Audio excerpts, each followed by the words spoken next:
बड़े बड़े काम इस शासन में हुए हैं जो बिल्कुल असंभव जैसे थे। कश्मीर में धारा 370 और 30 धारा समाप्त हुई, कोई सोच भी नहीं सकता था। उसमें जब चर्चा उठती थी तो लोग कहते थे कि ये सब बेकार की पागलपने की बातें, ये हो ही नहीं सकता है, और हो गया। और लगभग आतंकवाद का भी सफाया जैसा हो गया। श्री राम मंदिर के बारे में तो और ही लोग जता पता नहीं क्या क्या नहीं कहते थे। यहाँ तक लोग कहते थे कि मंदिर वहीं बनाएंगे लेकिन तारीख नहीं बताएंगे। तारीख भी आ गई, उद्घाटन भी हो गया, और आज पूरे विश्व का आकर्षण रामलला के दर्शन में बना हुआ है।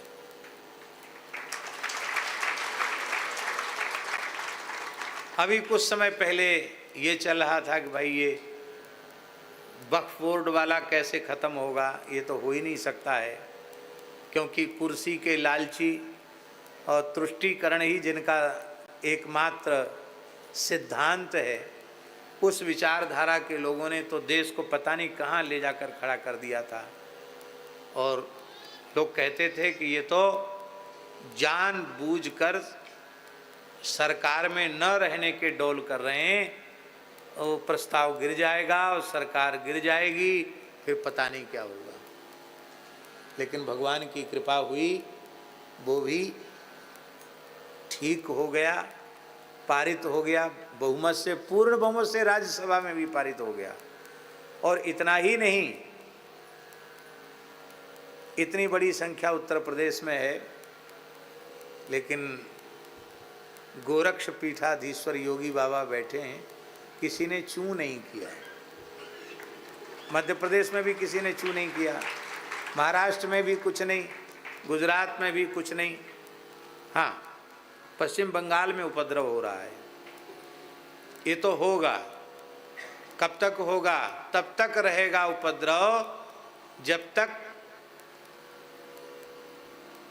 भारतीय जनता पार्टी की सरकार बंगाल की धरती पर पूर्ण बहुमत से नहीं आ जाती। हम यहाँ कोई वोट मांगने नहीं बैठे हैं, लेकिन ये बात हम कह रहे हैं, राष्ट्र के हित का चिंतन करते हुए बात कह रहे हैं कि आजकल सोशल मीडिया में बात कहीं से कहीं तक पहुंच जाती है। बंगाल की धरती से जिनका संबंध जुड़ा है, बंगाल के जो नागरिक हैं, जिनका आरडी ईमानदारी से बंगाल का बना हुआ है, पश्चिम बंगाल का, उन सबको चुनाव के समय पूर्ण संगठित होकर के और मतदान करना चाहिए।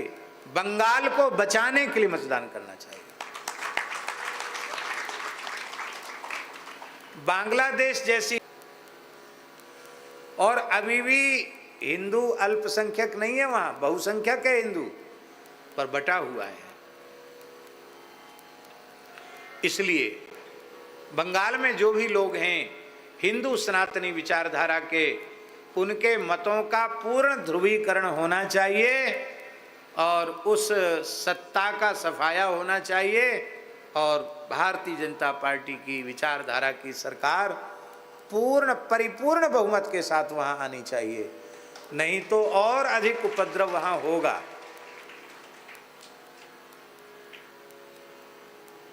तो ये बड़े बड़े काम, और भी बड़े बड़े कई काम हुए हैं।